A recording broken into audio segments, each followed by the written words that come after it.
우리 영상으로 예배드리시는 우리 성도분들도 사랑하고 축복하고 환영합니다. 오늘 하나님께서 우리에게 주시는 말씀은 갈라디아서 2장 1절에서 10절까지 말씀입니다.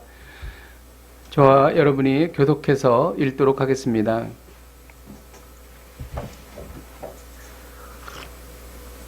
(14년) 후에 내가 바나바와 함께 디도를 데리고 다시 예루살렘에 올라갔더니 계시를 따라올다가 내가 이방 가운데서 전파하는 복음을 그들에게 제시하되 유력한 자들에게 사사를 한 것은 내가 다름질하는 것이나 다른 것이 헛되지 않게 하려 함이라. 그러나 나와 함께 있는 헬라인 디도까지도 억지로 할례를 받게 하지 아니하였으니 이는 가만히 들어온 거짓 형제 때문이라. 그들이 가만히 들어온 것은 그리스도 예수 안에서 우리가 가진 자유를 엿보고 우리를 종으로 삼고자 함이로되 그들에게 우리가 한시도 복종하지 아니하였으니 이는 복음의 진리가 항상 너희 가운데 있게 하려 함이라. 하다는 이들 중에 원래 어떤 이들이든지 내게 상관이 없으며 하나님은 사람을 외모로 취하지 아니하시나니 저 유력한 이들은 내게 의무를 더하여 준 것이 없고 도리어 그들은 내가 무할례자에게 복음 전함을 맡은 것이 베드로가 할례자에게 맡은과 같은 것을 보았고 또 역사하사 그를 할례자의 사도로 삼으시니가 또한 내게 역사하사 나를 이방인의 사도로 삼으셨느니라. 또 기둥같이 여기는 야고보와 게바와 요한도 내게 주신 은혜를 알므로 나와 바나바에게 친교의 약수를 하였으니 이는 우리는 이방인에게로 그들은 할례자에게로 가게 하려 함이라. 다만 우리에게 가난한 자들을 기억하도록 부탁하였으니 이는 나도 본래 더 힘써 행하여 왔노라. 아멘. 바울은 회심 후 3년 만에 예루살렘에 갔습니다. 예루살렘에서 사도들을 만났고 그가 회심했다는 것을 말했고 유대 교회로부터 인정받았습니다. 그리고 곧바로 바울은 자기의 일정을 또 소화했지요. 그리고 그 회심 후에 14년 뒤에 바울은 예루살렘을 다시 방문했습니다. 그리고 예루살렘 총회에 참석한 것입니다. 예루살렘 총회에서 다뤄야 할 중요한 문제가 있었기 때문이죠. 이때 바울을 사도로 공식적으로 인정을 했고 바울이 전하는 복음이 똑같다. 그리고 진리다라고 하는 것을 인정했습니다. 이는 그 교회사에 있어서 굉장히 중요한 분기점이었습니다. 만일 이때에 예루살렘 교회가 바울의 그 복음을 인정하지 않았다면 기독교는 크게 둘로 갈라졌을 것입니다. 바울은 계시를 따라서 예루살렘에 간 것입니다. 우리가 1절, 2절을 같이 한번 읽겠습니다. 시작. 14년 후에 바나바와 함께 기도를 드리고 계시를 따라 올라가 내가 이방 가운데서 전파하는 복음을 그들에게 제시하되 유력한 자들에게 사사로이 한 것은 내가 다름질하는 것이나 다름질하는 것이 헛되지 않게 하려 합니다. 바울이 예루살렘에 간 것은 사사로이 간 것이 아니라 계시로 갔다는 것입니다. 여기에서 우리가 배울 점이 있습니다. 이것은 중요한 행보였죠. 우리가 인생을 살면서 많은 결정을 해야 합니다. 그러나 특별히 중요한 결정은 하나님의 뜻을 따라야 합니다. 왜냐하면 우리의 결정은 대부분 우리의 그 이기심과 욕심에 의해서 결정이 되기 때문입니다. 그러나 하나님은 모든 것을 아시죠. 그리고 하나님은 우리에게 가장 좋은 것을 주십니다. 그렇기 때문에 우리는 중요한 결정을 앞두고 절대 하나님을 앞서가서는 안 됩니다. 하나님의 뜻을 따라야 하는 것이죠. 어떻게 하나님의 뜻을 알 수 있을까요? 신비스럽습니다. 우리가 우리의 의견, 결정을 내려놓고 우리 하나님의 도우심을 구하는 기도에 들어갈 때에 나도 모르게 전혀 생각지 않았던 새로운 생각, 그리고 거룩한 생각, 하나님의 뜻이 우리 가운데 주어집니다. 그리고 그것을 한 번, 두 번 확신하게 되고 그 다음에 그것을 말씀에 비추어 봤을 때 성경적인가를 확인하게 됩니다. 그러는 과정을 통해서 우리가 하나님의 뜻이 무엇인지를 알게 되죠. 세상 사람들이 볼 때에는 별로 좋은 결정 같지 않고 또 금전적인 어떤 이득을 주는 것도 아닌데 그것을 선택합니다. 그런데 나중에 시간이 지나 보면 그것이 최선의 선택임을 알게 됩니다. 이것이 바로 하나님의 뜻입니다. 여러분들 요즘에 어떤 중요한 선택을 앞두고 계십니까? 하나님께 뜻을 구하십시오. 그러면 최선의 선택을 할 수가 있는 것입니다. 바울은 복음으로 누리는 자유를 선포했습니다. 3절에서 5절을 같이 한번 읽겠습니다. 시작.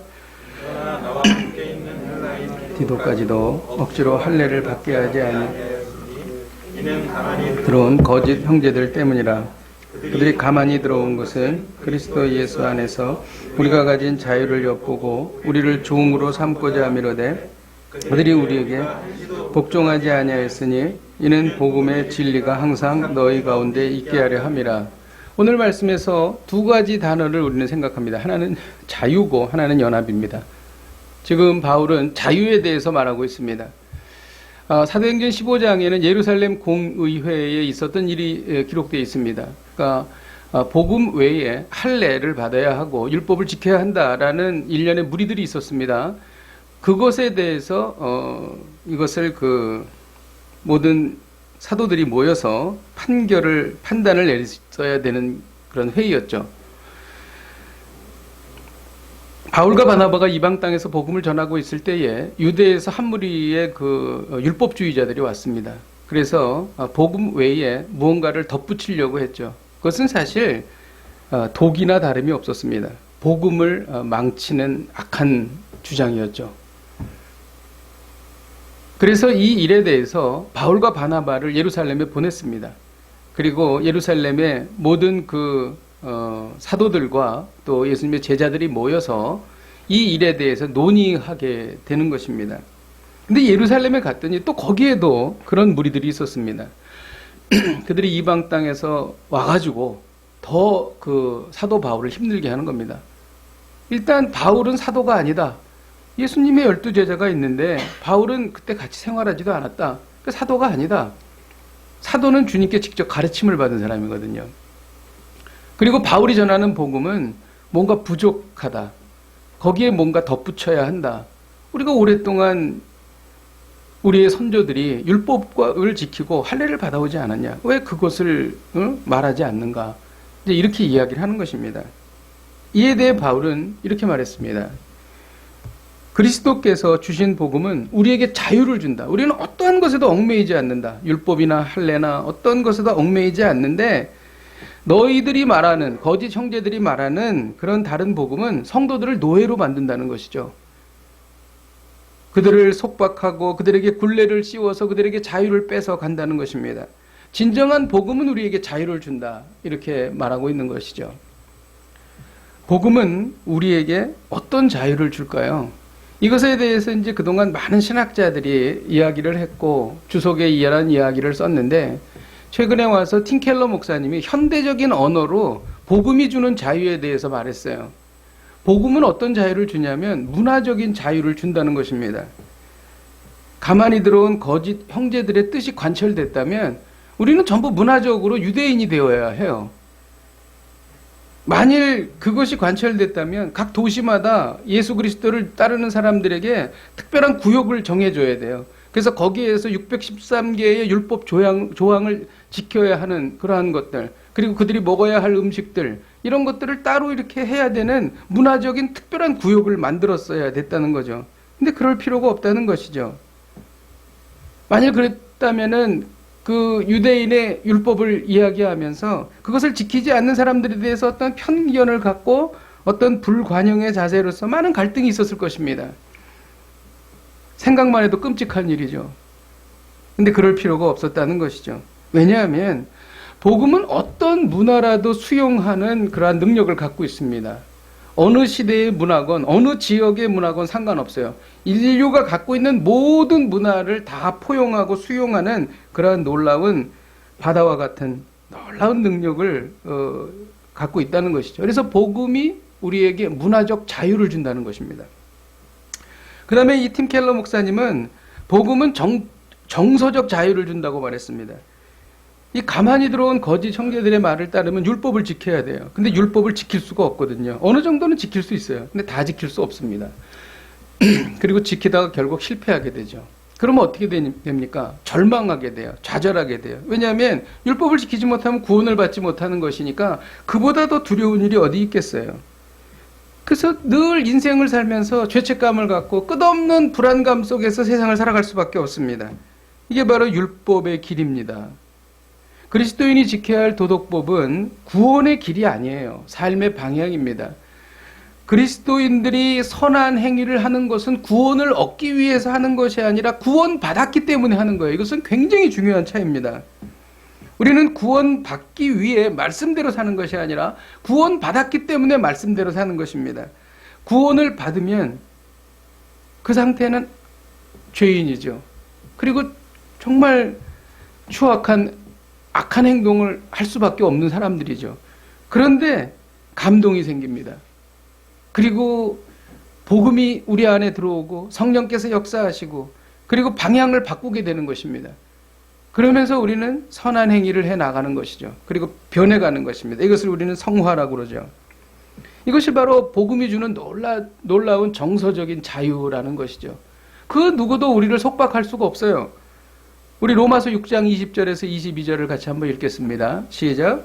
너희가 죄에 죽였을 때에 그에 대하여 자유로우니라.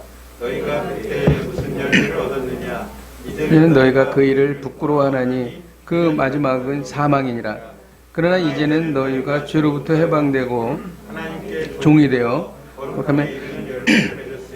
그 마지막은 영생이라. 율법은 우리에게 죄의 종이 되게 합니다. 왜냐하면 율법을 지킬 수 없기 때문에 늘 율법에 이렇게 속박되어서 살아갈 수밖에 없어요. 자유를 누릴 수가 없습니다. 그래서 늘 불안하죠. 그래서 죄의 종이 돼버리는 거예요. 그러면 그 결과의 마지막은 사망입니다. 그런데 우리는 하나님의 종이라는 것이죠. 하나님께서 우리를 아들로 인정해 주시고 받아주셨습니다. 우리에게 죄가 있지만 예수 그리스도의 십자가의 보혈로 인해서 다 대가를 지불하셨어요. 그래서 의롭다고 해주셨습니다. 거기에서 우리에게 자유가 있는 거예요. 우리는 아들이죠.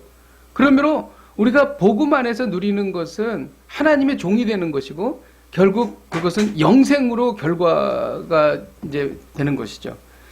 여러분, 우리가 영생을 얻었다는 것만큼 우리에게 정서적으로 편안함을 주는 게 있을까요? 저는 없다고 봅니다. 그것이 최고입니다.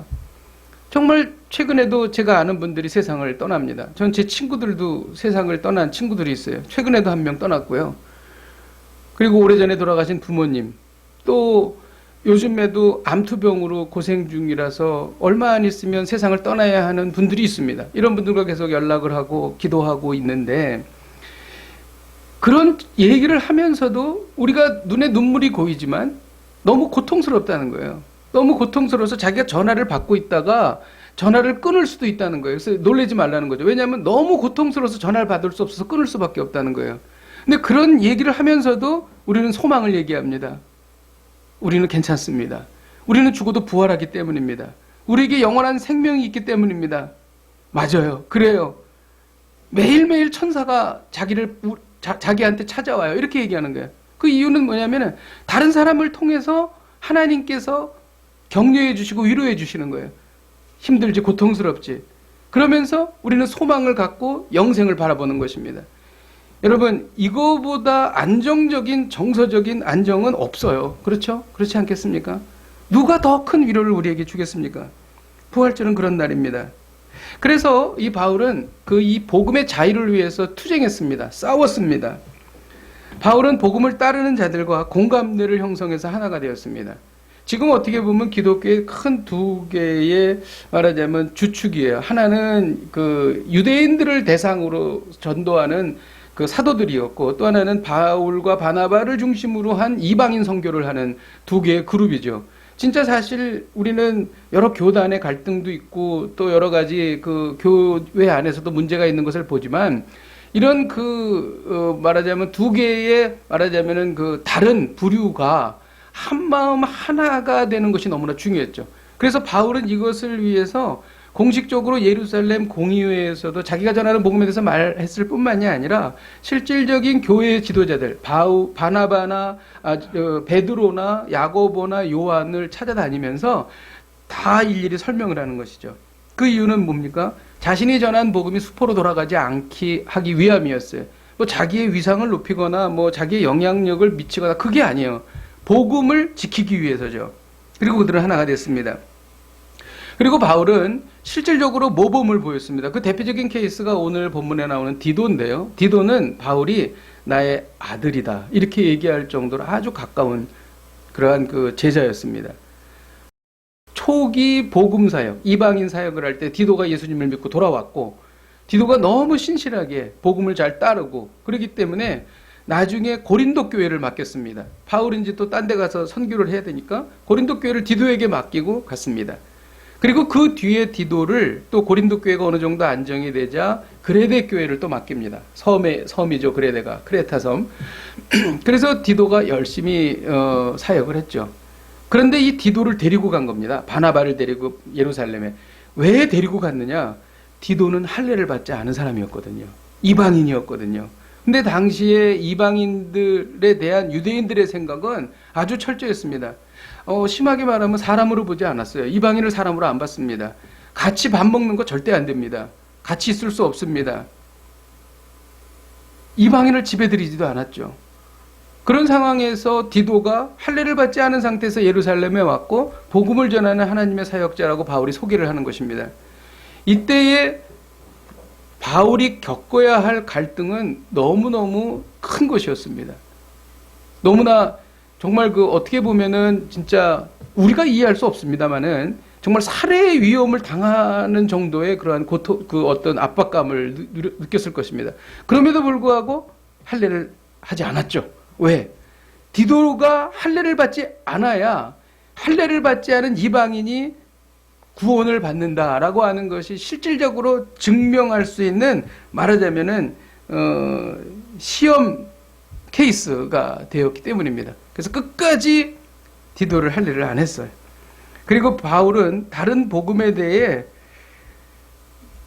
절대로 동의하지 않았습니다. 어떤 위협이 있어도 동의하지 않았어요. 그래서 다른 복음을 전하는 자들에게 한시도 복종하지 않았다 이렇게 기록하고 있습니다. 우리도 복음의 자유를 위해 다른 복음에 절대로 동의할 수 없습니다. 우리가 신천지 이만희의 교리를 동의할 수 있습니까? 절대 동의할 수 없습니다. 구원파 동의할 수 없습니다. 유월절을 지키라는 하나님의 교회 동의할 수 없습니다. WCC, WEA 절대로 동의할 수 없습니다. 이들은 복음의 자유를 양보해서 하나님을 지나치게 강조합니다. 모든 종교에 다 구원이 있다고 그래요. 이건 다른 정도가 아니라 이단이에요. 이단. 예, 절대로 우리는 동의할 수 없습니다. 이 일에 대해서 마틴 루터는 종교개혁 당시에 복음을 사수하고 보호하는 일에 있어서 목숨 걸고 했습니다. 가장 중요한 일이에요. 그래서 이 마틴 루터의 얘기를 제가 읽어드리겠습니다. 마틴 루터는 이렇게 말했어요. 복음을 보존하는 것이 모든 것의 결론이 되어야 한다. 우리의 재산, 생명, 명성, 우리가 가진 모든 것을 다 빼앗기더라도 복음, 우리의 믿음, 예수 그리스도를 절대 빼앗기지 않아야 한다. 여러분, 그리고 이렇게 말했어요. 이 점에서 자신을 낮추고 굴복하는 겸손함은 저주를 받을지어다. 이렇게 말했어요. 우리는 생명을 다하여 복음을 지켜야 하는 것이죠. 생명을 걸고 복음을 지키는 루터의 결연한 의지를 우리는 엿볼 수 있는 것입니다. 자, 이제 바울은 연합을 말합니다. 이 연합은 그냥 연합이 아니라 복음으로 누리는 연합입니다. 9절에서 10절을 같이 한번 읽도록 하겠습니다. 시작. 또 기둥같이 여기는 야고보와 게바와 은혜를 알므로 나와 바나바와 친교의 악수를 하였으나 우리는 이방인에게로 그들은 할례자에게로 가게 하려 함이라. 다만 우리에게 가난한 자들을 기억하려고 부탁하였으니 이것은 본래부터 힘써 행하여 왔노라. 오늘의 여기 핵심적인 단어는 친교의 악수입니다. 바울과 바나바와 사도들과 친교의 악수를 한 겁니다. 하나가 된 것입니다. 연합한 것이죠. 그런데 이 연합한 것이 어떤 그 성품이 좋아서거나 상황에 따라서거나 아니면 누구의 설득에 의해서 연합한 게 아니라 복음이 같았기 때문에 연합한 것입니다. 여기에 핵심적인 내용이 있습니다. 우리가 서로 하나 될 수 있는 것은 같은 복음을 믿고 있기 때문입니다. 그리고 예수 그리스도의 보혈을 같이 우리는 받았기 때문인 것이죠.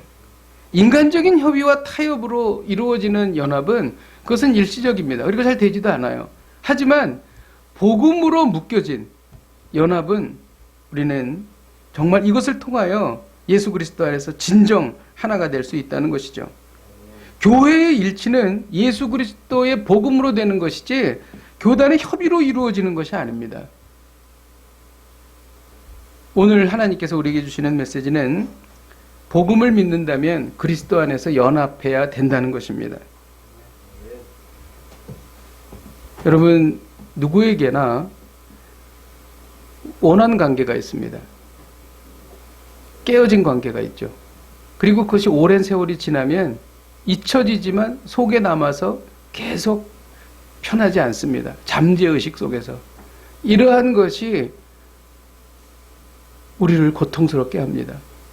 물어봅니다. 그것 때문에 힘들어요? 아니요, 잊어버렸어요. 나 잊어버렸어요. 그렇게 말하지만 사실은 그것이 나에게 아픔을 줍니다.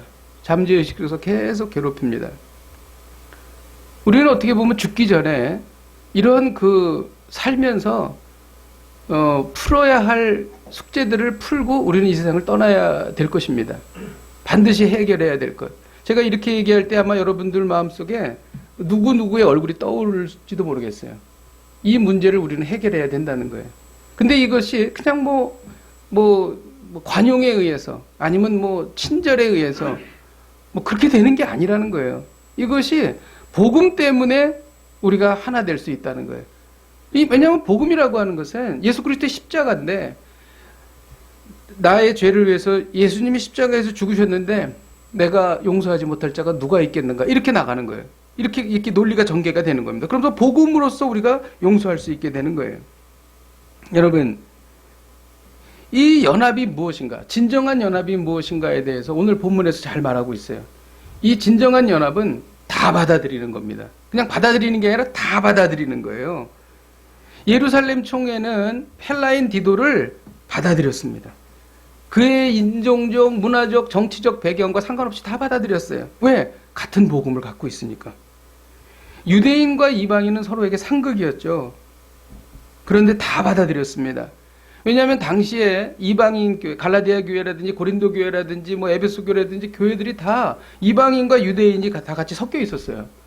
이방인과 유대인은 절대로 섞일 수가 없는데 어디에서만 섞였냐면 교회 안에서만 섞였어요. 서로 예수 그리스도를 믿는 복음을 갖고 있는 사람들 사이에는 하나가 되었습니다. 중간에 막힌 담을 오시고 둘로 하나가 되게 하시는 예수 그리스도의 십자가의 보혈로 하나가 됐다는 것입니다.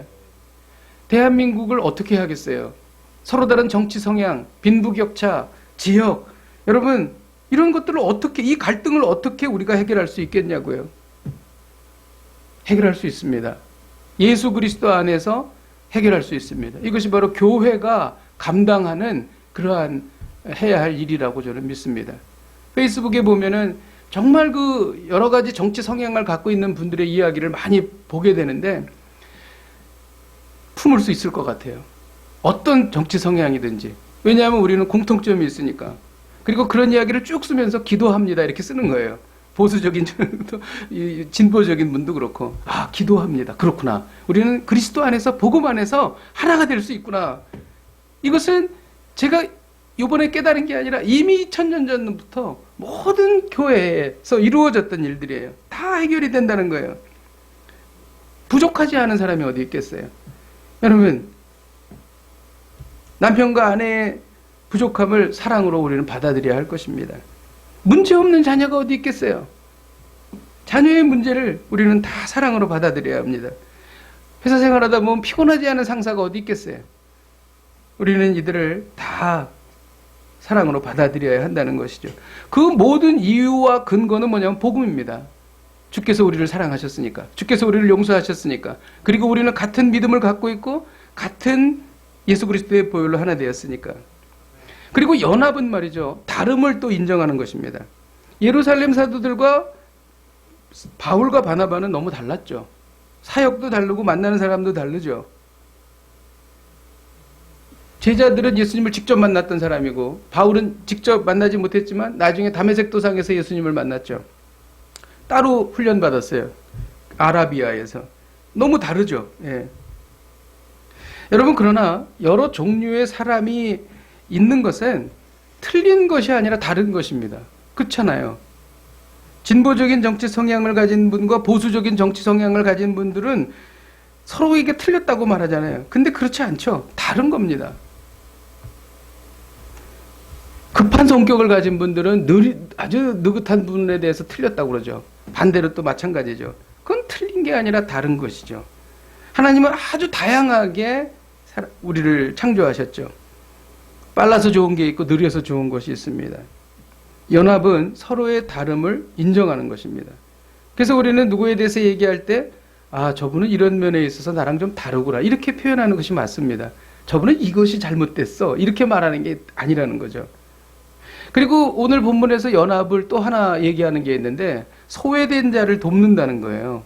그래서 이제 바울과 바나바와 또 사도들이 충분히 이야기를 하고 좋습니다. 다 우리가 인정합니다. 여러분의 복음이 다 똑같은 복음입니다라고 인정하는데 사도들이 마지막으로 한마디 하죠.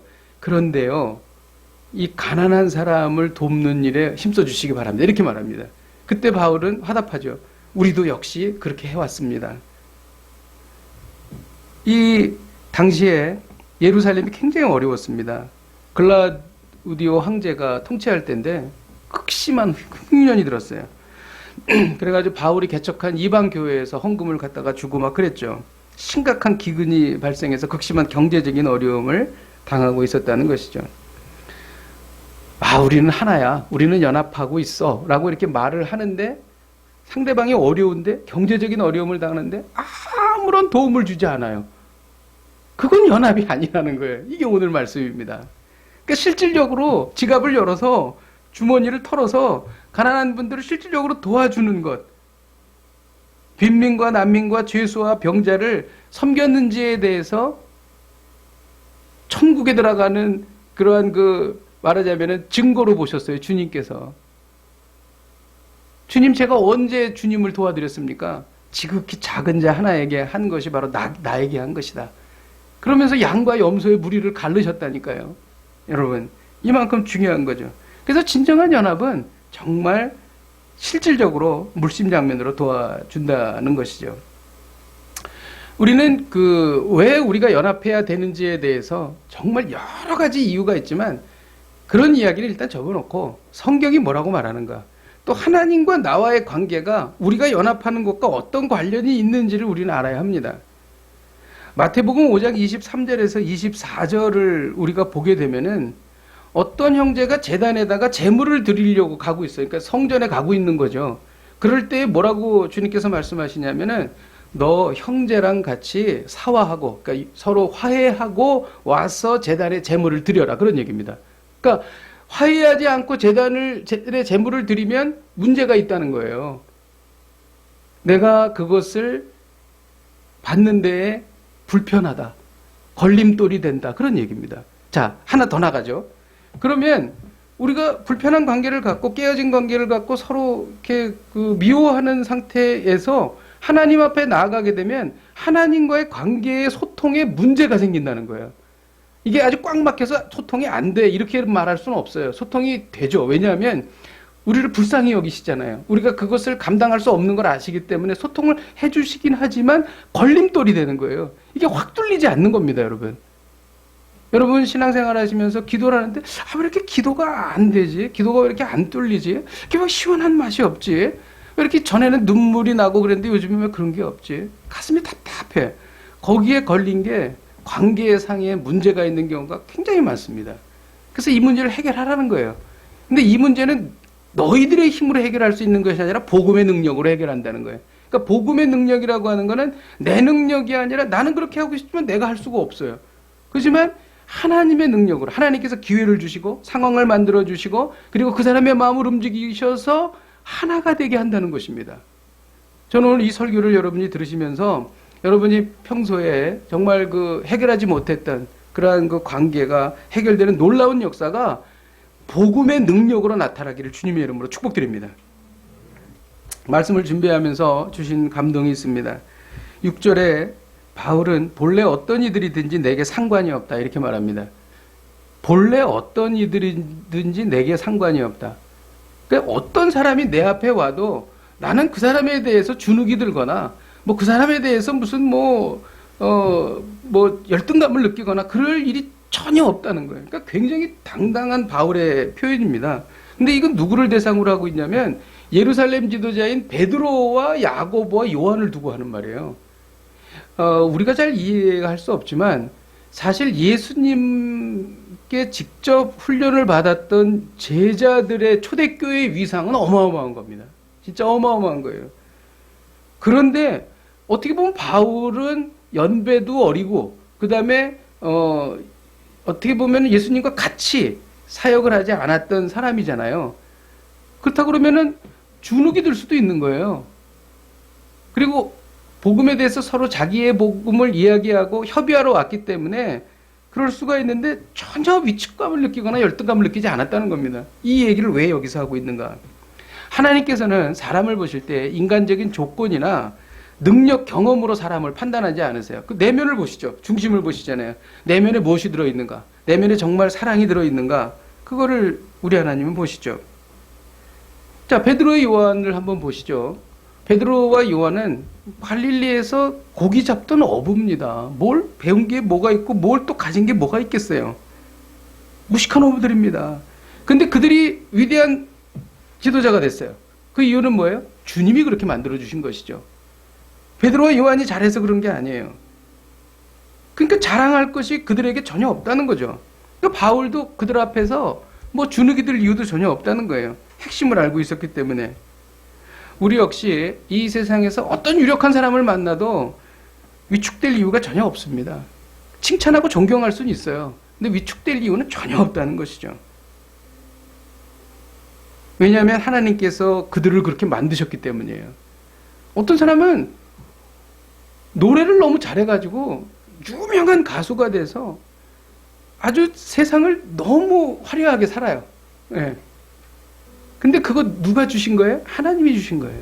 그잖아요. 예. 다 그렇습니다. 모든 게 다 그렇습니다, 여러분. 반대로 가진 것이 없고 유약하다 할지라도 열등감을 가질 이유가 전혀 없다는 것이죠. 왜냐하면 우리 안에는 예수 그리스도의 영이 우리 안에 있어요. 그리고 우리에게는 영원한 생명이 있는 거예요. 하나님께서는 각자에게 인격적으로 우리를 만나 주십니다. 비교하지 않으세요. 장차 천국에서 영생 복락을 누리며 하나님을 찬양하고 살 똑같은 하나님의 백성들입니다. 그래서요, 우리의 존재 가치는요, 우리의 가치는 우리의 경험이나 갖고 있는 거나 이런 것에 있는 것이 아니라 우리의 존재 가치는 우리 안에 계신 예수 그리스도에 의해서 결정되는 거예요. 그래서 바울은 내게 능력 주시는 자 안에서 내가 모든 것을 할 수 있느니라. 이렇게 바울은 고백하는 것입니다. 이것이 복음입니다. 그러므로 복음을 제대로 이해하고 복음을 제대로 가진 사람은 열등감 갖지 않습니다. 가난해도 몸이 약해도 열등감 갖지 않아요. 그리고 복음을 제대로 갖고 있는 사람은 내가 유명하고 내가 돈이 많고 내가 모든 것을 이루은 것이 많다 할지라도 절대 자만감에 빠지지 않습니다. 왜? 꼭 하나님이 주신 것이니까. 모든 것은 하나님으로부터 왔고 하나님께서 허락하시면 모든 것을 할 수 있기 때문이에요. 다만 우리는 최선을 다하면서 하나님의 뜻을 구하는 것이죠. 복음을 소유한 성도는요, 어떤 사람을 만나도 위축되지 않습니다. 복음을 소유한 사람은 어떠한 상황 속에서도 자만하거나 교만하지 않습니다. 잠시 그럴 수는 있어요. 그러나 깨닫게 됩니다. 이건 내가 한 것이 아닌데. 그리고 돌아오는 것이죠. 여러분, 이 말씀이 본래 어떤 이들이든지 내게 상관이 없다는 말씀입니다. 오늘 하나님은 우리에게 말씀하십니다. 복음을 믿는다면 그리스도 안에서 연합해야 한다. 복음을 믿는다면 그리스도 안에서 연합해야 한다. 이를 위해서 여러분 다 받아들이십시오. 이성적으로 안 될 수 있어요. 그러나 기도하면서 다 받아들이십시오. 그리고 다름을 인정하십시오. 그리고 힘들고 어려운 분들을 도우십시오.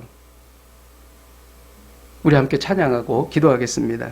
주 안에 우린 하나, 우리 기대, 우리 같이 찬양하십시다. 가사를 생각하면서 우리 같이 찬양하십시다. 주 안에 우린 하나,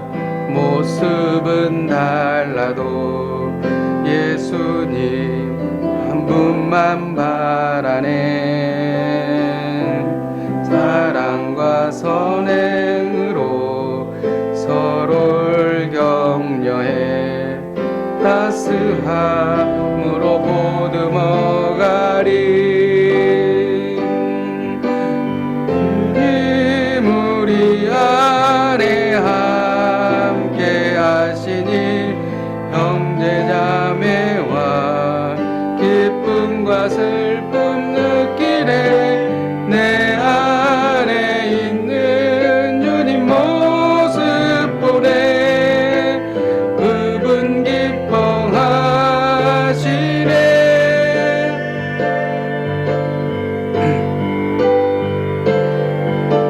주님 우릴 통해 계획하시니 부족한 입술로 찬양하게 하시니. 주님 우릴 통해 계획하시니 너를 통해 하실 일 기대해. 이 시간 우리 같이 기도하십시다. 우리 안에 이미 오래전에 관계가 깨어져서 생각조차 나지 않지만 우리의 마음속에 문득문득 떠오르는 깨어진 관계가 있다면 이것을 오늘 주님 앞에 가지고 나가십시다. 주님, 나는 이것을 할 수 없고 또 이러한 상황을 만들 수도 없지만 복음의 능력으로, 우리 하나님의 능력으로 이 관계가 회복되게 하여 주옵소서. 그리고 지금 진행되고 있는 혹시 깨어진 관계가 있다면 하나님 이 문제를 복음의 능력으로 그리스도 안에서 연합할 수 있도록 하여 주옵소서. 다 받아들이겠습니다. 다름을 인정하겠습니다. 소외된 분들을 돕겠습니다. 복음의 능력으로 연합하게 하여 주시옵소서. 우리 함께 통성으로 기도하시겠습니다. 하나님 아버지, 주님 앞에 기도하며 나아갑니다. 하나님 아버지 주여, 하나님 아버지, 우리가 복음으로 하나 되기를 원합니다. 주의 영으로 하나 되기를 원합니다. 하나님 아버지, 복음의 능력으로, 예수 그리스도의 능력으로 하나 되기를 원합니다. 하나님 아버지, 쉽지 않지만 하나님 아버지, 주님께서 상황을 만들어 주시고 하나님 아버지, 깨어진 관계가 회복되어 하나님 아버지, 하나님과 소통하는 놀라운 역사가 일어날 수 있도록 하나님 은혜를 베풀어 주시고 함께하여 주시기를 간절히 바라옵고 소망합니다. 하나님 아버지, 주여 도우시고 하나님 아버지, 함께하여 주옵소서. 우리 이어서 기도할 때에 나만이 알고 있는 열등감이 나를 찌르고 나를 고통스럽게 합니다. 어떤 사람에 대한, 그리고 특정한 상황에 대한 열등감이 나를 힘들게 합니다. 유능한 사람도, 가진 것이 많은 사람도 하나님께서 주신 것임을 믿습니다. 부족한 사람도, 가난한 사람도 하나님께서 행하시면 변화될 줄로 믿습니다. 하나님 아버지, 우리 안에 있는 열등감이 사라지게 하시고 우리 안에 있는 교만함이 사라지게 하여 주시옵소서. 모든 것이 주께로부터 왔다는 것을 깨닫고 주님의 은혜임을 깨달으며 우리가 전혀 다른 차원의 삶을 시작하게 하여 주옵소서. 최선을 다하며 열등감을 내버리고 떳떳하게 살게 하옵소서. 우리 함께 통성으로 기도하시겠습니다. 하나님 아버지, 주님 앞에 기도하며 나아갑니다. 하나님 아버지, 우리는 문득문득 열등감에 고통스러워합니다. 어떤 사람에 대해, 특정한 상황에 대해 하나님 아버지 열등감으로 고통스러워합니다. 하나님 아버지, 주님 앞에 기도하며 나아가오니 성령님 역사하여 주시고 함께하여 주셔서 하나님 아버지, 우리 안에 예수 그리스도께서 계심으로 인하여 하나님 아버지, 우리는 할 수 있다는 것을 믿습니다. 하나님 아버지, 복음의 능력으로 우리가 아버지 하나님 살아갈 수 있도록 하나님 아버지 인도하여 주시옵소서. 하나님 아버지, 주님 앞에 간구하며 나아가오니 성령님 역사하여 주시옵소서. 하나님 아버지, 주여 도우시고 인도하여 주시옵소서. 하나님 아버지, 우리는 여러 가지 열등감을 가지고 있습니다. 하나님, 문득문득 이것이 우리를 고통스럽게 합니다. 그러나 우리가 복음을 바라보고 복음을 우리가 소유했을 때에 이 열등감이 사라지는 줄 믿습니다. 하나님, 주께서 행하시면 모든 것을 할 수 있다는 바울의 고백이 우리의 고백입니다. 그러므로 우리는 열등감에 빠지지도 않고 교만함에 빠지지도 않을 수 있습니다. 하나님이 복음의 능력이 우리 가운데 충만하게 하여 주시옵소서. 그래서 어떠한 상황에나 또한 어떠한 사람을 만나든지 하나님 아버지, 우리가 당당하고 그리고 아버지 떳떳하며 하나님 아버지 우리 안에 예수 그리스도로 말미암아 가치 있는 인생을 늘 살아갈 수 있도록 인도하여 주시옵소서. 우리 안에 예수 그리스도의 영이 계심으로 인하여 우리는 보화를 우리가 소유하고 있음을 믿습니다. 하나님 아버지 우리가 그렇게 살게 하여 주시옵소서. 예수님의 이름으로 기도하였습니다. 아멘.